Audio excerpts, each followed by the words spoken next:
Welcome back to the office. We want to continue taking a look at section 6.8 on L'Hopital's rule. And with L'Hopital's rule, it allows us to evaluate limits of indeterminate forms. So in this case, we're looking at 0 over 0. We'll find that form in just a moment. If I were to consider this limit as x approaches 1, this is going to give us the indeterminate form 1 minus 1 is 0. 1 minus 1 is 0, indeterminate form.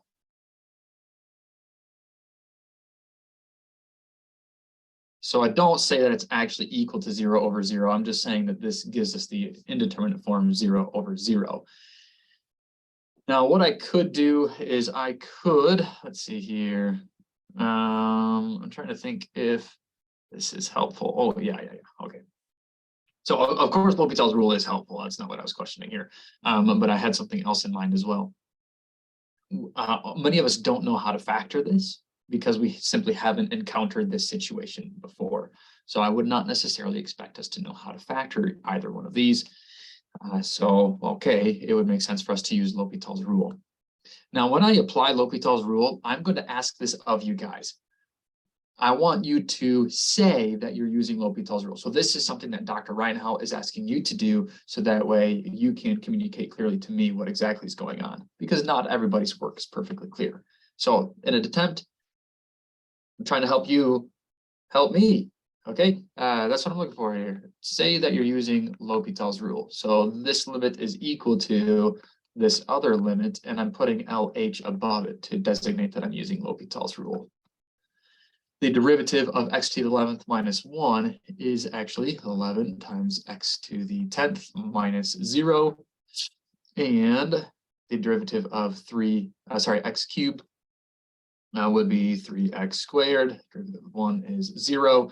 And then we very quickly have our final result, right? If I wanted to, going to 1, cool. If I wanted to, I could simplify this just.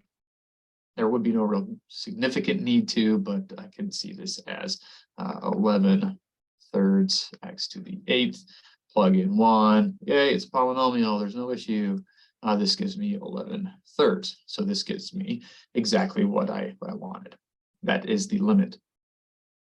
It's also worth noting that if maybe you would have been aware, or are aware rather, the limit as x approaches 1 of x to the 11th minus 1 over x cubed minus 1. We can factor the numerator and denominator to give us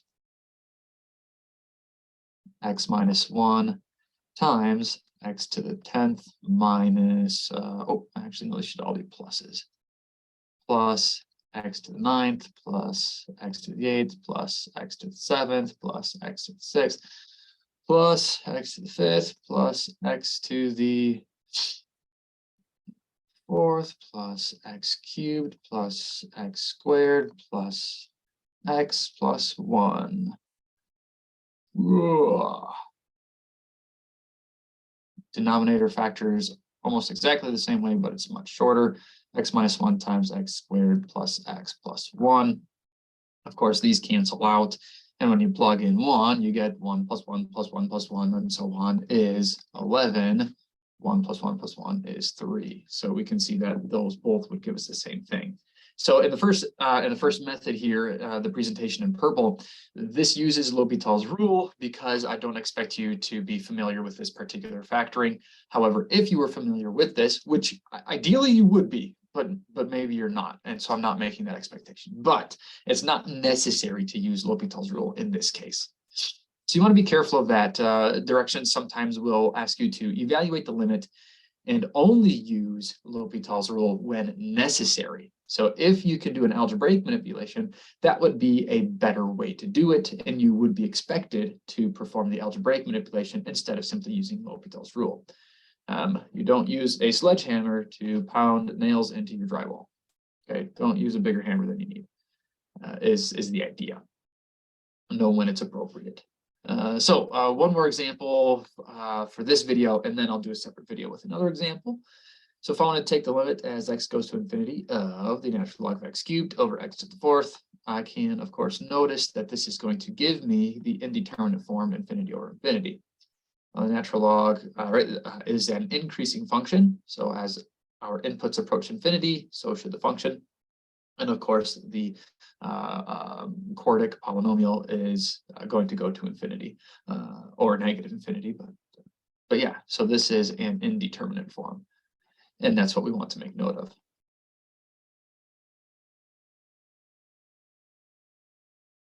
I'm really trying to emphasize that we have an indeterminate form by including that comment here. I would encourage you to do the same.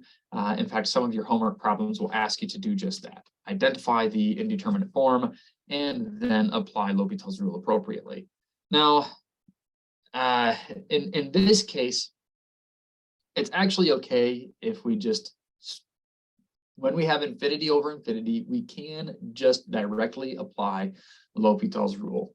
I don't know if we noticed it on the theorem.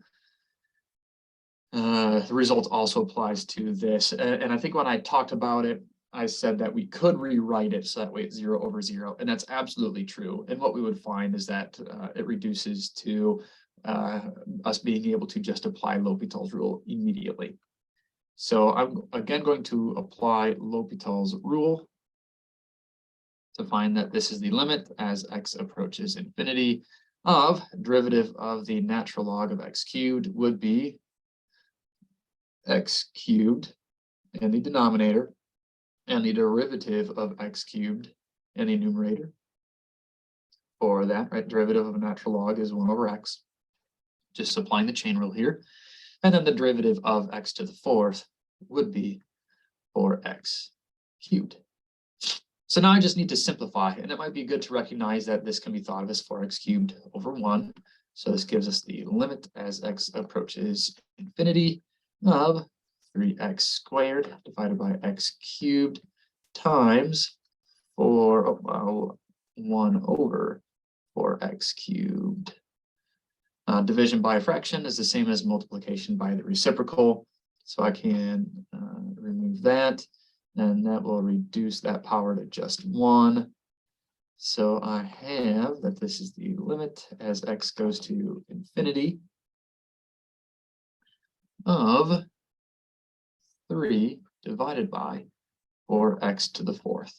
So in this case, as our denominator becomes increasingly large, we know that this will approach 0. So we have successfully evaluated the limits for these. Excellent. Indeterminate form, apply L'Hopital's rule. Indeterminate form, apply L'Hopital's rule. We won't always have that super nice, immediate, convenient situation of 0 over 0 or infinity over infinity. And so in our next example, we want to be able to manipulate something so that way it becomes the desired form. So I'll see you guys back here in the office in just a little bit.